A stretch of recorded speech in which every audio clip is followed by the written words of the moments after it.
A gente está com um problema no microfone, ainda não. Tranquilo, você fala, o tom de voz Boa noite a todos.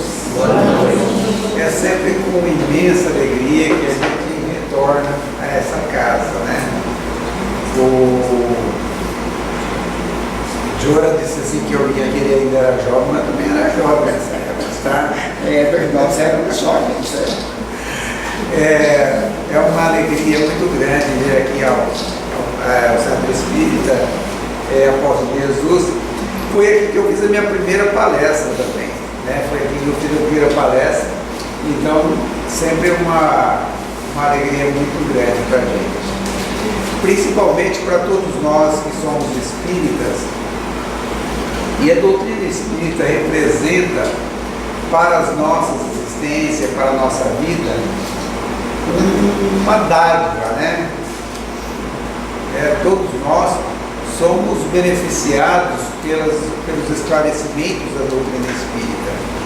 A doutrina espírita é um movimento esclarecedor e libertador das nossas consciências.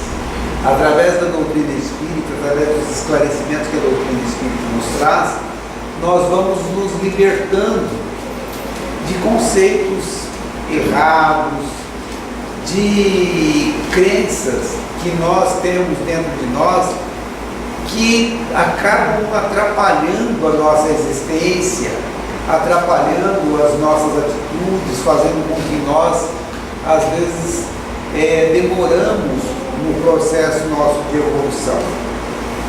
Muitas dessas crenças a doutrina espírita dilui ela. Todos nós, às vezes, vivemos durante muito tempo, né, com medo, às vezes, da desencarnação. André Luiz nos diz no livro Obreiros da Vida Eterna que a morte do corpo físico hoje judia da gente e tem um impacto sobre a gente igualzinha a que fazia aos homens primitivos que viviam na Terra, igual os homens que viviam no Egito antigo, igual aos homens que viviam nas eras antigas da China, da Índia. A morte do corpo físico hoje judia da gente do mesmo jeito, né? E esse é um dos erros que nós temos, né, a respeito da desencarnação, porque a doutrina espírita veio nos esclarecer que todos nós somos imortais. Todos nós somos espíritos imortais. Ou seja, nós viveremos para sempre. Porque a imortalidade da alma é uma herança que nós herdamos do nosso Criador. Deus, por ser eterno, nós herdamos a capacidade da imortalidade e a capacidade criativa, a capacidade de desenvolver cada vez mais as nossas inteligências, as nossas capacidades e evoluirmos, melhorando a nossa performance, sendo criatura cada vez mais útil na economia universal, auxiliando cada vez mais, aprendendo a trabalhar e a nos dedicarmos uns aos outros. No entanto, pela falta de esclarecimento, muitos de nós acabamos tendo medo da desencarnação, que nada mais é do que a mudança de um estado vibratório pelo qual nós passamos. E quanto mais preparado a gente esteja para fazer essa transformação vibratória, menor é as nossas dificuldades. E é isso que a doutrina espírita vem fazer, nós sabermos fazer essa transformação de uma maneira mais fácil, para que possamos perder cada vez menos tempo nesse processo de perturbação após a desencarnação. Mas mesmo nós que estamos dentro da doutrina espírita ainda vivemos às vezes iludidos, né, em relação a esses lugares circunscritos que existem no universo, que a religião tradicional criou, né, o céu, o inferno, o purgatório, né? Lugares onde a alma vai lá para pagar ou para viver o bem bom. Nós espíritas também não somos muito diferentes, né? Todo mundo, quando morrer, quer ir para o nosso lar, não é verdade? Todo mundo quer ir para o nosso lar. Por que nós queremos ir para o nosso lar? Porque é um lugar bom. Então, quer dizer, nós temos incutido de nós essa ideia de um paraíso, né? Nós não queremos um paraíso, mas a gente quer ir para o nosso lar. Quando a gente estuda, quando nós analisamos os livros espíritas, a gente vê que os benfeitores espirituais, eles pegam os espíritos sofredores e conduzem eles a nosso lar, que é uma cidade onde tem hospitais, onde tem os recursos capazes de auxiliar e de amparar os espíritos que estão doentes e debilitados. Mas todos os benfeitores espirituais trabalham no umbral, né? E se a gente quiser realmente continuar vivendo feliz e trabalhando no mundo espiritual, pode esperar que a gente vai viver muito mais no umbral do que no nosso lar, né? Porque é o lugar de atividade, é o lugar de trabalho, é onde estão as oportunidades de nós podermos auxiliar as criaturas que sofrem mais do que nós, né? Então, se nós pretendemos auxiliar as pessoas, é justamente através no umbral que nós vamos encontrar as pessoas que nós podemos ajudar. Assim, nós precisamos preparar e modificar às vezes alguns conceitos, né? O que faz a gente viver bem no mundo espiritual? A gente viver bem no mundo espiritual, ter uma qualidade de vida boa no mundo espiritual. É as mesmas coisas que são responsáveis por a gente ter uma qualidade boa de vida na crosta terrestre. As mesmas coisas que fazem a gente sofrer na crosta terrestre são as coisas que fazem a gente sofrer no mundo espiritual. A doutrina espírita vem nos orientar que todos nós, como espíritos,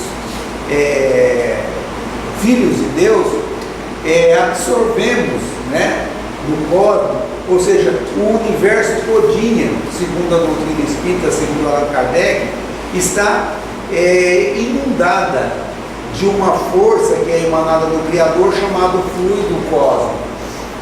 André Luiz chama de hausto divino, ou força nervosa do Criador. E nós vivemos inundados nesse fluido, que é um fluido diferente, porque é um fluido que sente, que vê, que percebe e que sabe, né? Alguém já ouviu algumas vezes falar assim que Deus vê tudo, que Deus sabe tudo, que Deus sente tudo? Por isso que Deus sente tudo, porque nós vivemos inundados nesse fluido cósmico, nesse fluido que é emanado pelo Criador. Então todas as nossas emoções, todos os nossos sentimentos, todos os nossos pensamentos, o Criador percebe também. Por isso que Jesus nos disse que Deus sabia de todas as nossas necessidades bem antes da gente pedir, nem bem antes da gente fazer prece. Ou seja, o Criador sabe das nossas necessidades e sabe das necessidades de qualquer criatura, mesmo que seja irracional e que vive no universo, que vive inundado nesse fluido cósmico. Mas como criatura que já desenvolvemos a capacidade de realmente raciocinar, nós absorvemos essa energia divina na sua origem, né? Nós absorvemos ela, e com essa energia que nós absorvemos do Criador, nós elaboramos forças que nós emanamos. As forças que nós emanamos são os nossos pensamentos. São os nossos pensamentos. As nossas cogitações, aquele que fica o dia inteiro dentro de nós, né? As nossas cogitações interiores, na realidade são criações, são pensamentos que nós colocamos em circulação em todos os momentos da nossa vida. Os nossos anseios, as emoções que a gente tem, o nosso temperamento faz a gente reagir de uma determinada maneira, de uma outra determinada maneira, e esse temperamento nosso faz com que nós possamos pensar de uma determinada maneira. Tem pessoa que tem sentimentos de muita preocupação, e por isso às vezes emite pensamentos de insegurança, outros pensamentos de irritabilidade, pensamento de medo, pensamento de ansiedade. Esses tipos de pensamentos que nós emitimos, de acordo com o perfil do nosso sentimento, de acordo com o sentimento que nós temos, nós vamos emitir um certo tipo de pensamentos. Esses pensamentos são responsáveis pela qualidade de vida que nós temos na Terra, né? Quando a gente está perto de uma pessoa que só pensa coisa ruim, só pensa em prejudicar os outros, só pensa em dar rasteira nos outros, tudo que você vai conversar com ele não vai dar certo, né? Você faz 30 dias que não chove, ele olha para o céu, vê uma nuvem de chuva, ele fala assim, nossa, vai dar um temporal, vai ventar, vai cair granizo, né? Vai encher tudo, vai fazer um monte de coisa. Ou seja, a pessoa tem essa característica de pensar de maneira negativa, de estar sempre preocupado. Quando a gente vê isso aí, como que será que é a qualidade de vida de uma pessoa que pensa assim? Não é uma qualidade boa. Normalmente é uma pessoa desesperançada, é uma pessoa que não tem esperança, é uma pessoa sem fé na vida, é uma pessoa que não tem serenidade, é uma pessoa que não tem calma, é uma pessoa que não confia em Deus. Então, esse tipo de pensamento acaba trazendo para essa pessoa uma série de coisas.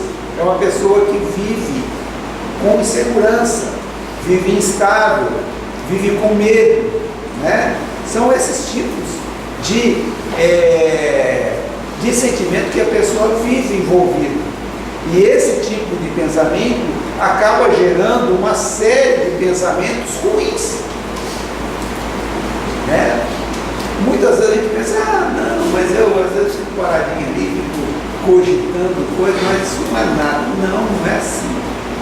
As cogitações, aqueles pensamentos que a gente tem o dia inteiro, assim, que a gente fica brincando, que a gente fica, às vezes, sonhando, isso tem uma importância enorme na nossa qualidade de vida.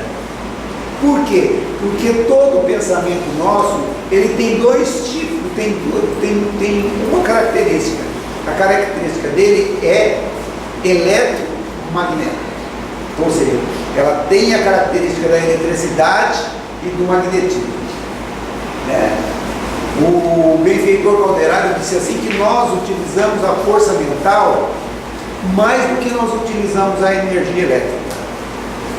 Mas se nós já aprendemos a controlar a energia elétrica para nos ser útil, para que a gente possa ter um conforto material, para que a gente possa diminuir o nosso trabalho, a nossa angústia no trabalho, não acontece o mesmo em relação à força mental. A maioria de nós desconhecemos completamente a força que nós elaboramos e que nós emitimos. Então, como os nossos pensamentos ele tem duas características, a eletricidade e o magnetismo, o que acontece? O pensamento nosso vai aonde a gente quer, aonde a gente pensa, né? Então vamos supor que eu estou aqui, né? E eu vou fazer uma prece para minha avó Cotinha, aquela velhinha boazinha, desencarnou no ano de 1970, nem sei onde ela está no mundo espiritual, né? Ou se ela está encarnada já, né? Acho que não, porque é muito raro para ela poder vir, mas vou pensar que nela, fecho meus olhos e com todo o carinho, todo o amor que eu sinto por ela, mando os meus pensamentos até ela, aonde ela estiver, ela receberá a minha mensagem através do meu pensamento, justamente por causa do perfil elétrico que a minha força mental tem. Ela vai com a velocidade da luz, aonde a criatura esteja, né, dentro do universo. Ela vai atingir a pessoa com o tipo de sentimento, com o tipo de amor, com o tipo de sentimento que eu tiver, né, de emoções que eu tiver emanando. Isso acontece quando eu penso, quando eu faço um pensamento. Quando eu faço um pensamento também, o pensamento ele tem um magnetismo, ou seja, ele é que nem um ímã. ele fica em volta da gente, ele gruda na gente, né? O pensamento ele fica em volta da gente, todo pensamento meu ele fica em volta também. A força magnética dele fica em volta de mim. Então, se eu tenho uma força ruim, que eu emito uma força ruim, ela fica aqui em volta de mim. Se eu emito uma força boa, um pensamento bom, ele fica em volta de mim. Então, com o decorrer do tempo, o meu em volta de mim vai predominar exatamente os pensamentos que eu tenho mais hábito de fazer. Isso se chama padrão mental. Isso é um padrão no qual eu vibro, né? Que eu estou vibrando. E esse padrão mental que eu vibro, ele tem uma característica. É ele que faz eu comunicar com vocês. É com ele que eu comunico com vocês. É com o meu padrão mental. Muitas vezes a gente pensa que é através, né, da palavra. Também a palavra é uma força que nós usamos para comunicar, mas na realidade a maioria de nós utilizamos o nosso padrão mental para a gente comunicar com o outro. É por isso que de vez em quando a gente vai encontrar aquela pessoa que só pensa negativa, aquela pessoa que só fala as coisas que, sabe, que a gente olha de noite e fala, meu Deus do céu, né? Não quero encontrar, não deu tempo de desviar, né? Não deu tempo de desviar, vou ter que encontrar ela, não é verdade? E aí a gente não queria encontrar, tentaria desviar, mas não deu jeito, né? O que acontece?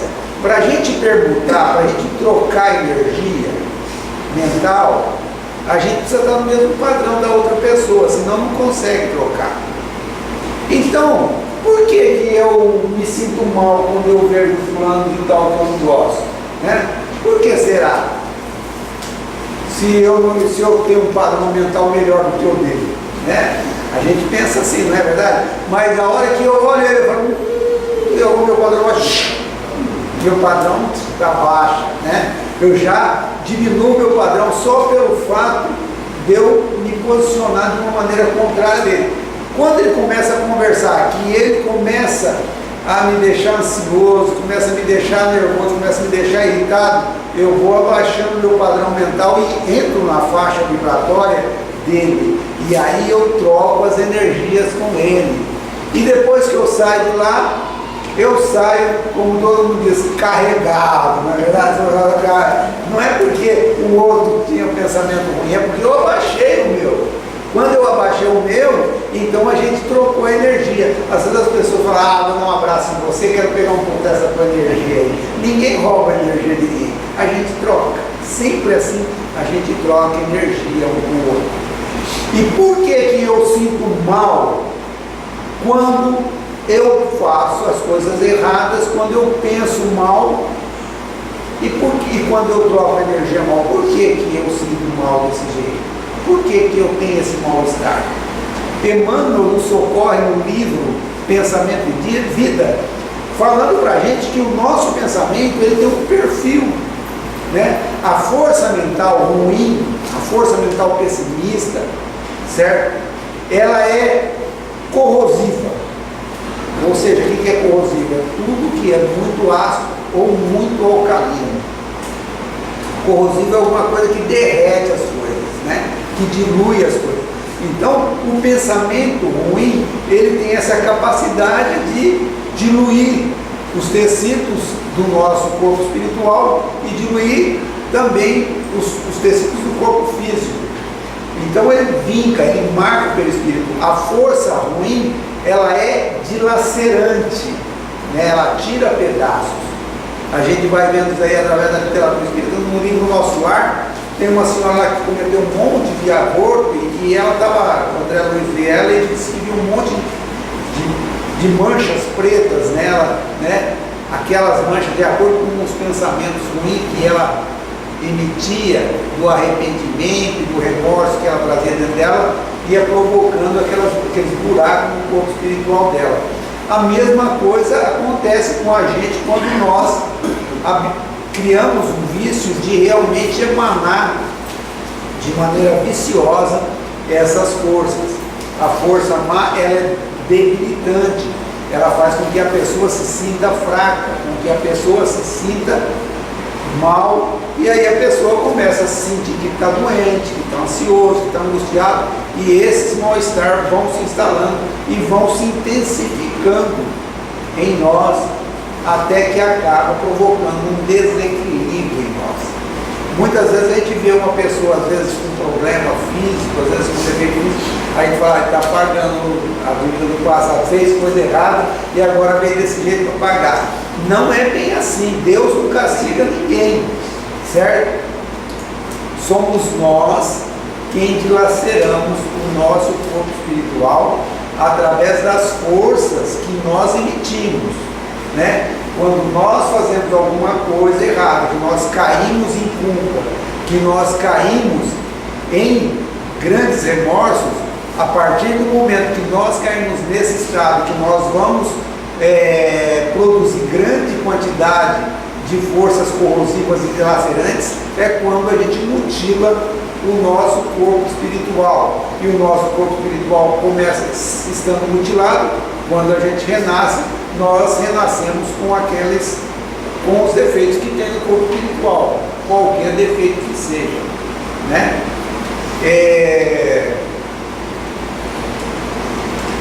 Tem um livro, Memórias do Padre Germano, uma mensagem que é do Chico. O livro não é do Chico, o livro é da Dona Amália do Soler, mas tem uma última mensagem lá, chamada Recordação, que ela é uma psicografia do Chico do ano de 1931. Como não foi colocado em nenhum livro do Chico, e a Federação publicou na Revista Reformador de 32, de fevereiro e de março de 32, depois dessa mensagem ficou arquivada, quando passou o tempo, em 1976, a Federação resolveu colocar no livro do Amália do Soler e colocou lá no livro Memórias do Padre Germano.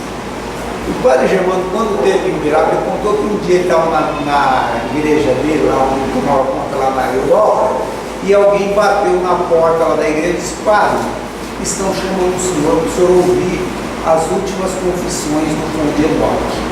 E o padre falou: mas como o Conde Enoque? O Conde Enoque esteve aqui ontem, estava bem, né? Não está doente.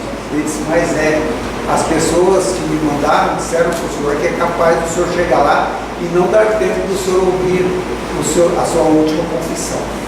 O padre então começou a arrumar as coisas, e o Padre Germano, ao sair, veio aquele pressentimento ruim nele, e ele pensou: o que Enoque poderia querer dizer nessas últimas horas da sua vida? Enoque era um menino maravilhoso, bom, caridoso. Ele havia casado com uma moça pobre, apesar da condição dele de conde, havia casado com uma moça pobre ali da aldeia onde eles moravam.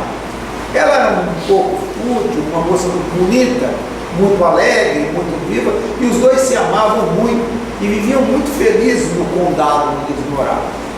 E assim ele ficou com aquele pressentimento que ele não tinha nada que confessar com Enoque, mas ele, diante daquele pressentimento ruim, ele acabou fazendo uma prece para melhorar a condição íntima dele, para poder fazer o trabalho que ele ia fazer. Pegou as coisas e rumou-se para o condado de Enoque.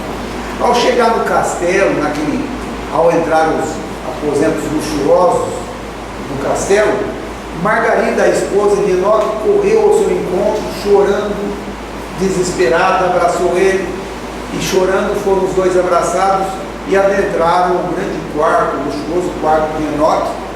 Estava cheio de gente, e o padre pediu para que todos saíssem, para que ele pudesse fazer a confissão a Enoque, e pediu inclusive a Margarida que saísse. Todos saíram, ele fechou a porta e chamou Enoque de uma maneira muito sutil e muito suave, chamando ele: Enoque, sou eu, o Padre Germano. Enoque estava extremamente pálido, soluçando e tossindo muito, e ele então abriu os olhos, uma lágrima caiu nos seus olhos, e Enoque lhe disse: Padre, estou morrendo, e guardo a certeza de que Margarida me envenenou.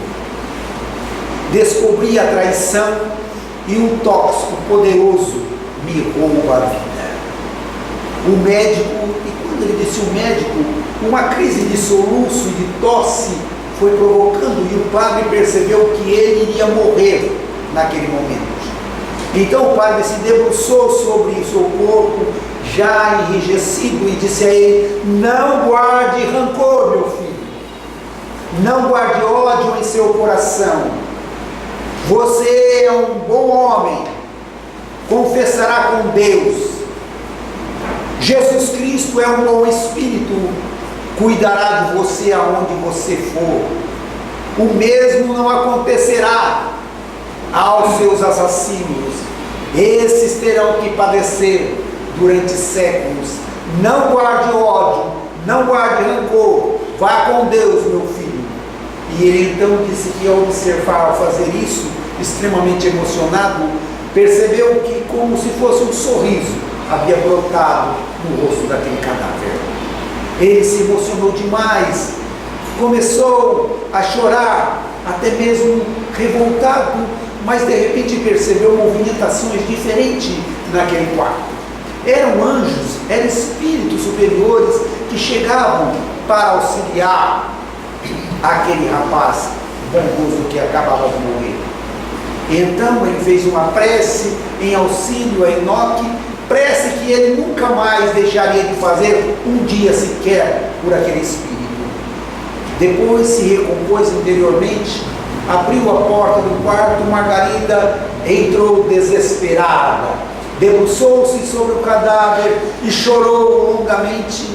E o padre, então indignado, olhou para a cena e disse: meu Deus, como pode uma criatura trocar a pessoa que verdadeira ama, a pessoa que lhe salvou a existência, a pessoa que realmente lhe quer, trocar puramente pelos prazeres materiais?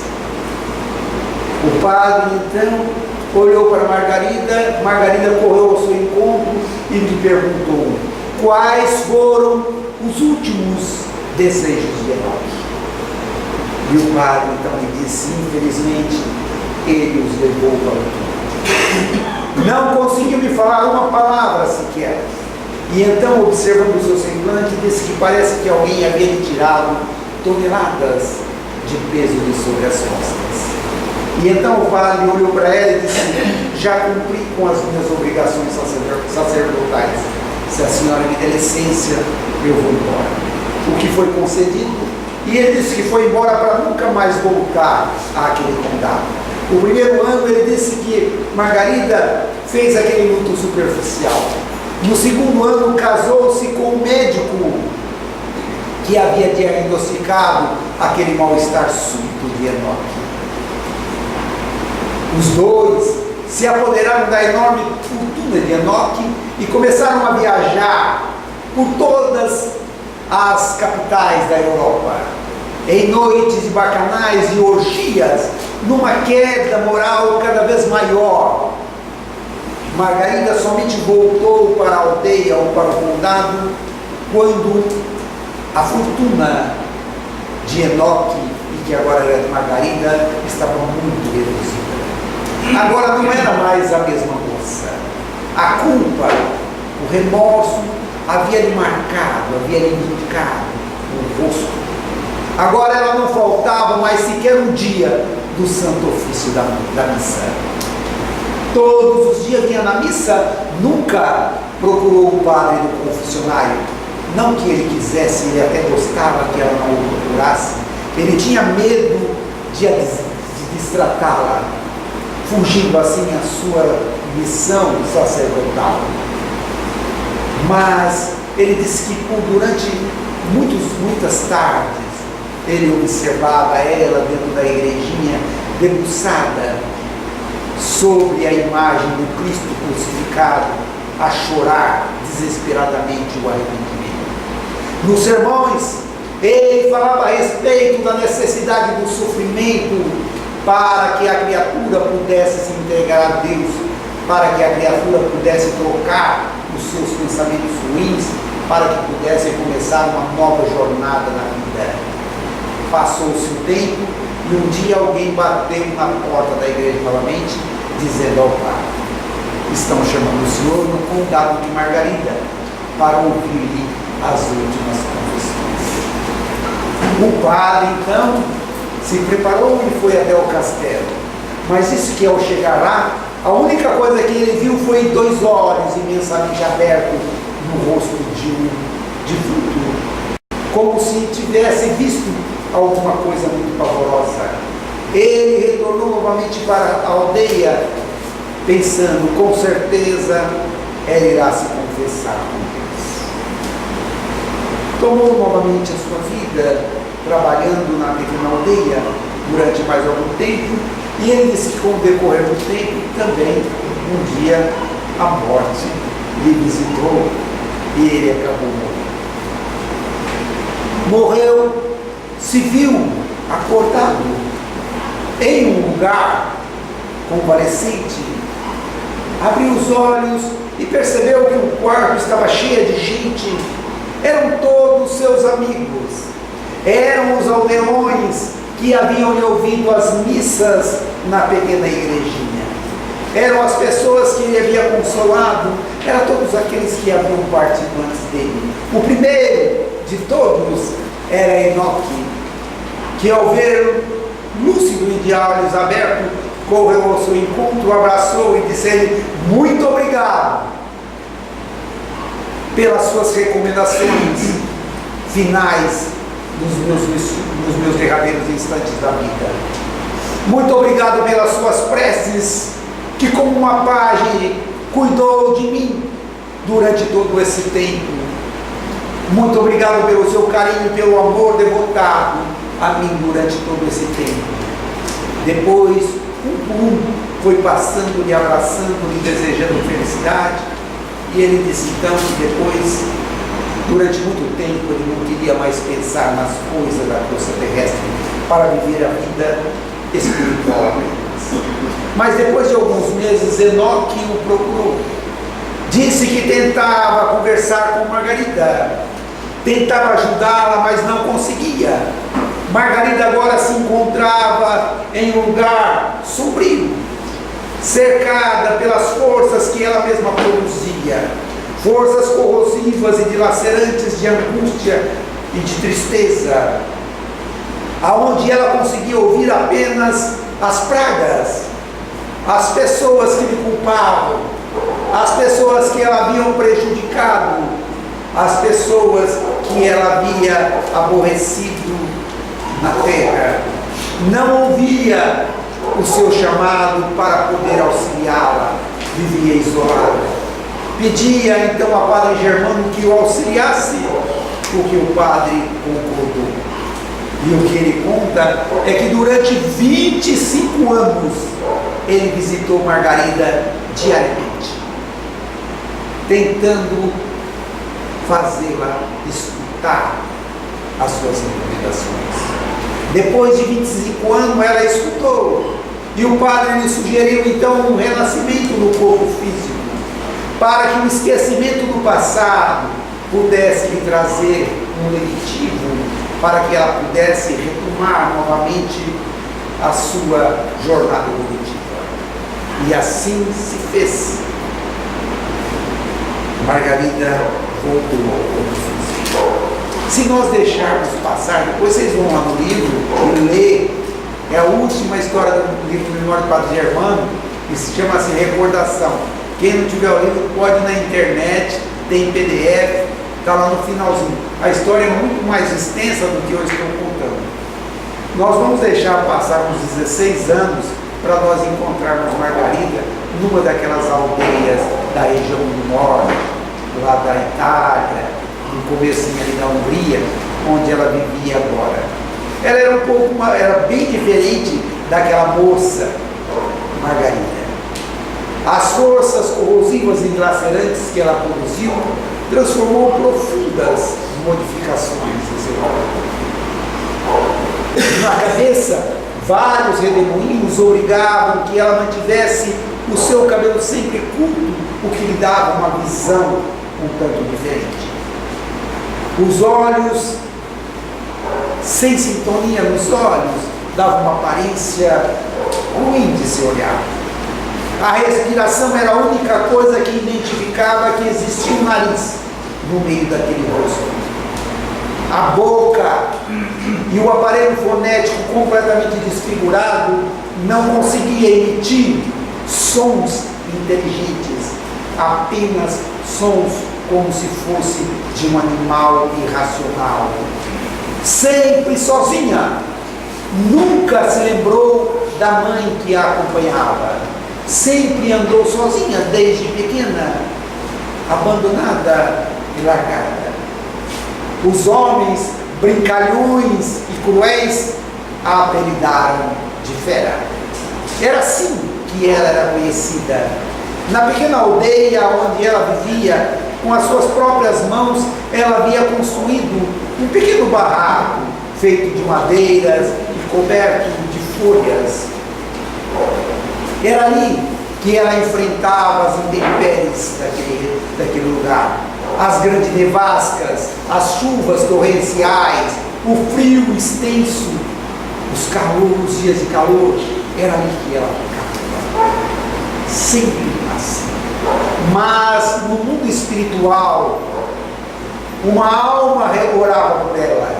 Era o conde Enoque, que pedia a Deus a oportunidade de voltar ao corpo físico. Ele precisava auxiliar aquela mulher com uma prova muito intensa, extremamente angustiada, extremamente depressiva. Ela vivia naquele corpo sozinha, precisava de alguém que lhe ajudasse. Por isso ele pedia aos céus, pedia a Deus todos os dias para que o ajudasse e o permitisse que ele renascesse junto dela para poder auxiliar. As angústias e as tristezas que a fera experimentava eram muito grandes. No entanto, alguma coisa dentro dela lhe falava que dentro daquele corpo era muito melhor do que viver fora dele.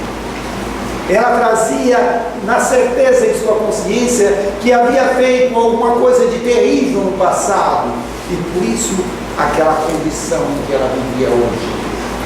Assim ela vivia. E como o céu sempre ouve as nossas preces, um dia Enoque renasceu como filho da fé. A cidade se apavorou. Com certeza era um monstro gerando outro monstro. Seria ele também filho dos bébrios, dos bêbados, dos vagabundos que rondavam por aquela região. Por isso toda a aldeia se armou de pedras e de pau e foram àquele barraco mísero para expulsá-la de lá. Foi assim que, dolorida, em cima de uma chuva de pedrada, ela fugiu, protegendo o fruto do seu pai, do seu filho, do qual ela guardava a esperança de que seria a única pessoa que lhe protegeria. Foi andando de cidade em cidade, de estrada em estrada, que a criança cresceu. Diferente de tudo o que era mãe. Ele era lindo, esperto, falava com facilidade, apesar da mãe não conversar. Sabia conversar, sabia falar, era carinhoso. Ele envolvia aquele corpo monstruoso, aquele rosto monstruoso dela, beijava, lhe dizia que amava. E ela, na sua tristeza, às vezes angustiada, ele dizia a ela: mãe, eu sonho todas as noites com uma aldeia. Lá os pássaros são de luz, as árvores são floridas e frutíferas, as mães amparam, os pais protegem e os velhos aconselham. Mãe, eu acho que essa aldeia fica indo por essa estrada.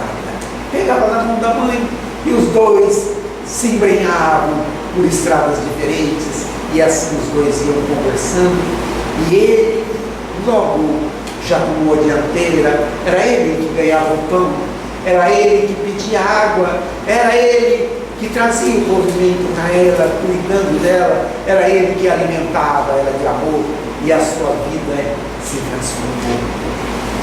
Quando ele tinha 4 anos, as forças sentidas pela fera ainda eram intensamente de irritação, de mágoa, de angústia e tristeza.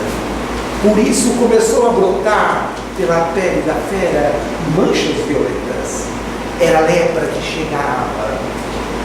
E ela então, agora, as pessoas não tinham só medo, as pessoas tinham nojo, não queria ser contaminados por ela e a afastavam de qualquer maneira.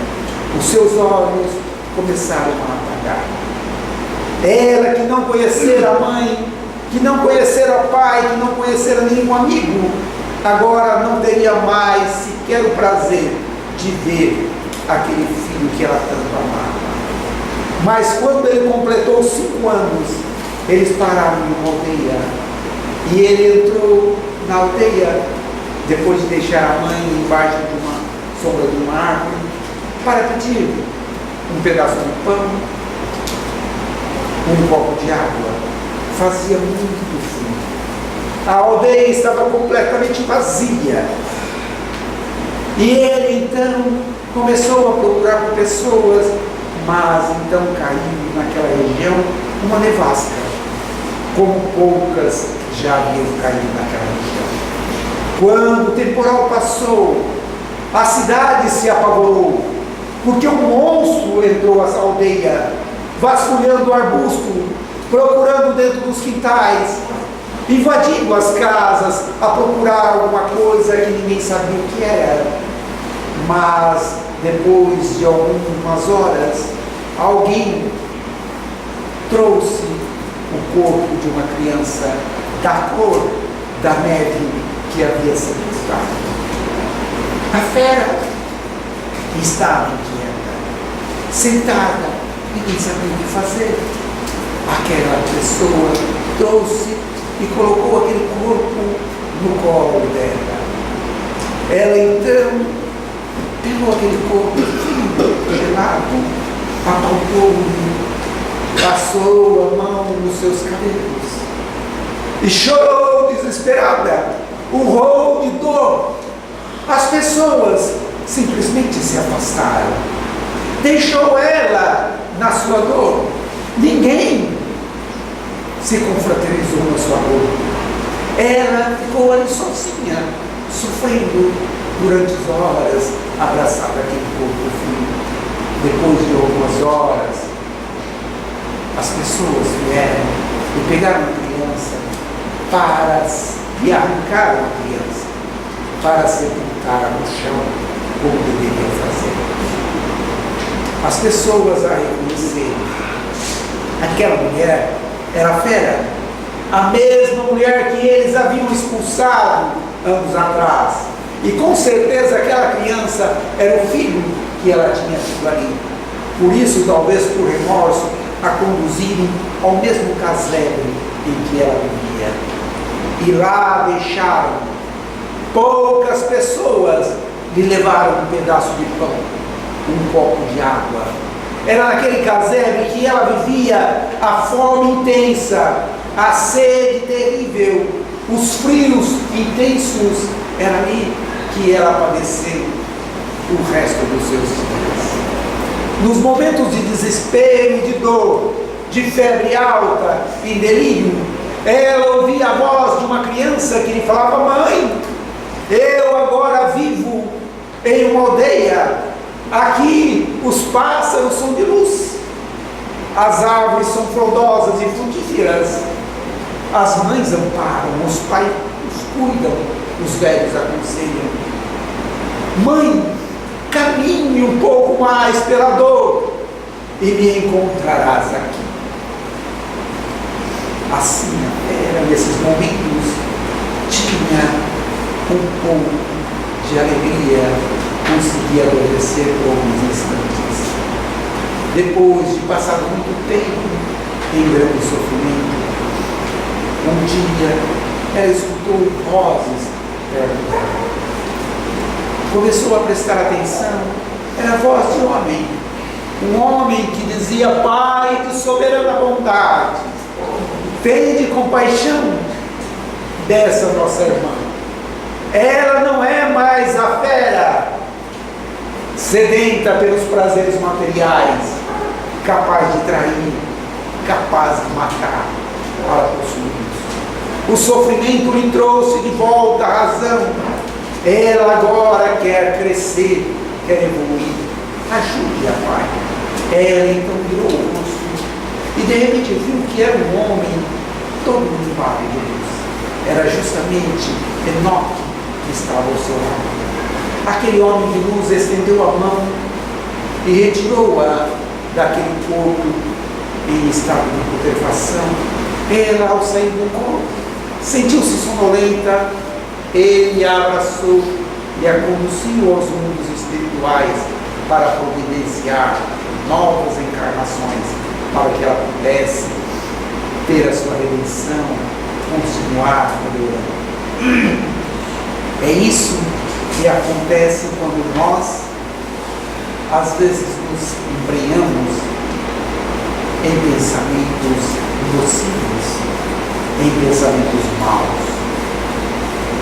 Por isso que nosso Senhor Jesus Cristo, como médico de nossa alma, nos sugeriu que nós deveríamos amar aos nossos inimigos, que deveríamos orar por aquele que nos persegue e calunia, que quando alguém quiser que nós vamos 1000 passos com eles, caminhamos mais 2000 com eles, que devemos perdoar, que devemos amar ao nosso semelhante, que devemos fazer aos outros aquilo que nós gostaríamos que os outros nos fizessem, justamente para que nós não caiamos em encarnações dolorosas de difícil redenção. Mas se a força negativa é capaz de nos corroer, de corroer o nosso corpo espiritual, é capaz de nos debilitar, a força boa é o contrário. Alguém já esteve junto com uma pessoa que só pensa coisa boa? Você vai falar uma coisa para ele, você está mal, ele fala: não, isso vai passar, Deus é o Pai de todos nós, fique tranquilo, eu já passei por isso é bom, se você precisar de alguma coisa, eu dou as suas ordens, e a gente fica perto da pessoa, e a pessoa consegue nos melhorar intimamente. É gostoso ficar perto de uma pessoa assim? Muito bom, não é verdade? Por que acontece isso? Porque quando nós chegamos perto de uma pessoa assim, o seu pensamento elevado, a sua forma de pensar de maneira correta, eleva o nosso padrão mental. E nós, elevando o nosso padrão mental, começamos a trocar energia com essa pessoa. Depois formamos aquilo que os espíritos benfeitores chamam de força criativa. Ou seja, o nosso pensamento chega num padrão elevado, aonde os espíritos superiores, os nossos anjos da guarda, os nossos espíritos familiares que querem bem, têm condições de nos sugerir solução para os nossos problemas, têm condições de nos consolar, têm condições de nos aconselharmos para evitar um caminho para cair em erro, têm condições de nos amparar, de nos proteger. Dentro desse padrão elevado, as forças criativas, elas não só criativas, como também curativas. As forças boas, o pensamento bom, é a única coisa que nos cura realmente. Somente o nosso pensamento correto nos cura. Por isso que quando a gente chega aqui no centro, a primeira coisa que eles fazem é sortear livro para dar para a gente. Quando uma pessoa chega aqui pensando de maneira equivocada e que está debilitada, a pessoa dá um evangelho para ela, vai fazer o culto do evangelho no lar, lê pelo menos uma vez à noite, medita sobre o que você está lendo, e a pessoa começa a trocar as forças desequilibradas que ela produz, as forças de preocupação, as forças de medo, as forças de insegurança, as forças angustiadas, ela começa a trocar por forças de esperança, por força de bem, por força de paciência, por força de fé, e isso vai fazendo com que a pessoa se renova, melhora a sua capacidade, porque a força boa, ela é curativa, ela é rejuvenescedora, ela é revigorante, né? Às vezes a pessoa vai rejuvenesce. Todo espírito que desencarna, que chega no mundo espiritual, que começam a pensar só no bem, a gente sonha com o espírito, fala, nossa, mas sonhei com a minha mãe, sonhei com meu pai, sonhei com a minha avó, ela está mais nova, está mais bonita, está melhor, não é verdade? Isso acontece em todos os livros, a gente lê os espíritos que a gente encontra, eles têm aparência mais madura, mas são fortes, conseguem carregar, conseguem fazer as coisas, são espíritos vigorosos que trabalham, só têm a maturidade na mente, mas a força física, todas as debilidades, todas as fraquezas ficaram no corpo físico. O espírito que pensa o bem, ele se torna uma criatura mais forte, se torna uma criatura melhor. E assim, se nós vivemos elaborando forças boas no mundo físico, na costa terrestre, quando nós perdemos uma pessoa que pensa desse jeito, que pensa bem, como é que é a vida dessa pessoa? É uma vida boa, uma vida ruim? É uma vida boa, né? Dá a impressão que a pessoa não tem problema, vive bem, não é verdade? A pessoa vive um padrão mental elevado. Quando a pessoa vive um padrão elevado na crosta terrestre, quando ela desencarnar, como é que vai ser o padrão mental dela? Vai ser um padrão bom. Ele vai estar junto com os espíritos superiores, vai ter facilidade de adaptação ao novo estado vibratório. E é esse o objetivo da doutrina espírita em nossas vidas. No dia 15 dessa semana, o Evangelho segundo o Espiritismo fez 155 anos. Né?